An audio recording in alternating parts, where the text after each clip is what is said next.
Tu viens jouer? Je suis tout récemment tombée sur un album jeunesse, L'ours Kintsugi, qui m'a fort marqué. C'est l'histoire d'un ours qui se blesse sérieusement à plusieurs endroits. Une petite fille le retrouve en suivant les serpents de sang tracés dans l'eau du fleuve et recoue ses blessures, une par une, à l'aide des cheveux d'or de sa poupée. L'ours, en se voyant ainsi recousu, ne se plaît pas, ne s'accepte plus. La petite fille arrache alors des poils bruns de la fourrure de l'ours et coud avec ce fil sur ses habits, là où elle avait été tachée par les sangs de l'ours quand elle les suturait. L'ours, en la voyant aussi décorée, la trouve si belle et finit par accepter sa nouvelle apparence.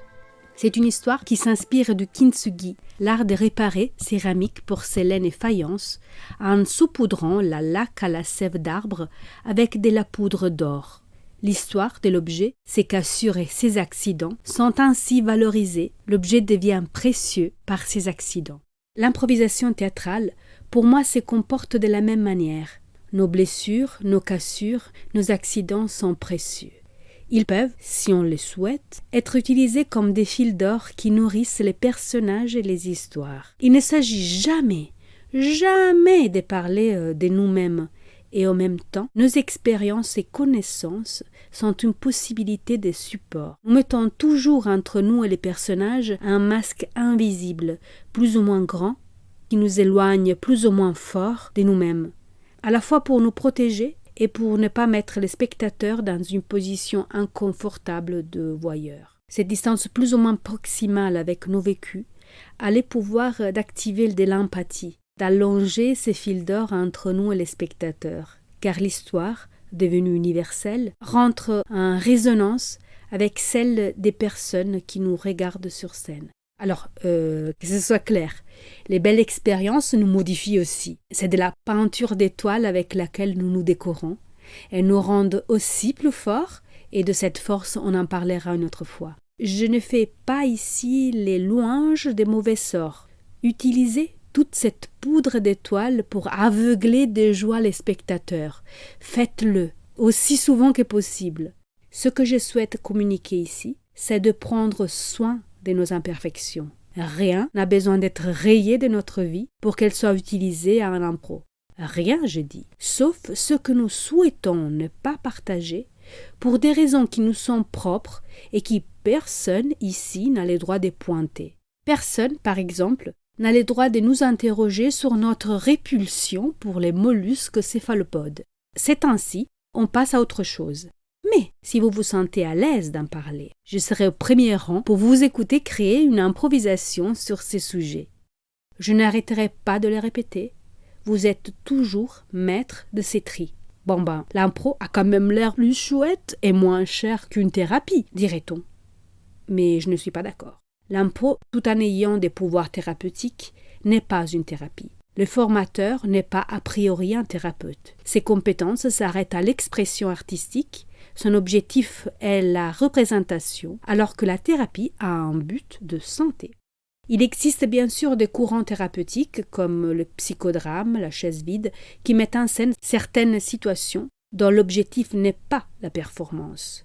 Et selon ma vision de la chose, les seuls spectateurs admis, ce sont les participants de ces groupes qui se connaissent et se reconnaissent, alors que le regard extérieur est l'essence même du théâtre, que, comme je disais déjà ailleurs, vient du grec, du verbe « regarder ». Pas de jeu théâtral sans spectateur pour le regarder donc, ni sans la conscience pour l'acteur d'être regardé. J'aime dans l'improvisation, d'un point de vue du développement personnel, que toute l'histoire proposée ne nous appartient plus. Elle devient matière de jeu et nulle fidélité ne lui est due. Les émotions peuvent de cette manière se libérer, et le lâcher-prise qui en découle permet de nous distancier de nous-mêmes et de nos propres vécus. Le jeu sincère n'est pas le jeu du vrai, mais du vraisemblable. C'est lui qui convainc les spectateurs à passer un pacte de confiance extrêmement poétique. Je te suis. Je joue avec toi au jeu du « faisant comme si c'était vrai ». La thérapie, il me semble, passe à travers des étapes douloureuses. L'improvisation théâtrale, par contre, n'a pas lieu d'être sans la notion de plaisir, même si ce plaisir s'est traduit par un état de confiance tel que nous avons envie de partager nos fragilités. J'ai récemment participé à une improvisation qui m'a secouée. C'était l'histoire d'une famille qui s'installait dans une nouvelle maison en ville. Ils jouaient avec allégresse à se repérer dans leur nouvel espace. Peu après, on voit un père et ses enfants qui s'installent dans une maison à la campagne. On comprend rapidement que c'est la famille d'avant, quelque temps plus tard, et que dans la grande maison en ville, il n'y a plus maintenant que la mère, seule. Les enfants ont bon vouloir réconcilier leurs parents. D'un côté, il n'y a plus d'amour. Et pour l'autre, c'est toute une vie à rebâtir. L'idée même de l'amour pour ses enfants est à reconstruire, car elle ne l'avait jamais envisagée sans son mari. Je n'ai pas vécu cette séparation, mais cette improvisation m'a dévoilé que ça représente l'une de mes grandes peurs. Juste imaginer de devoir séparer l'amour pour mes enfants de mon idée de famille me crée une profonde souffrance. Je crois que le public a senti que j'étais sincèrement touchée par le vécu de cette femme que j'incarnais et à qui j'ai donné ma voix. Mes peurs, mes vécus de séparation ou des disputes, la compassion que je ressens pour les personnes adultes et enfants qui traversent ces genres d'expériences ont été pour moi comme des fissures que j'ai collées avec de la laque d'or en racontant cette histoire. Le kintsugi et la philosophie japonaise du wabi-sabi nous encouragent en tant qu'humains à accepter nos imperfections puisqu'elles nous rendent si précieux. L'improvisation s'est construite sur les imperfections, par l'acceptation à tout moment réitérée d'une histoire qui naît dans l'instant présent, avec ses fragilités multiples, celles de l'histoire même, mais aussi des personnages et des comédiens. Je vais partager maintenant avec vous un exercice. Vous aurez besoin d'un papier, de quoi écrire et d'un miroir. Mettez-vous devant les miroirs avec un support pour pouvoir utiliser votre crayon confortablement. Puis, vous allez vous regarder dans les miroirs. Vous vous observez comme si vous vous découvrez pour la première fois. Quand vous vous sentez prêt ou prête, vous allez poser votre crayon sous les papiers et sans jamais regarder la feuille. Vous allez faire un portrait de vous-même.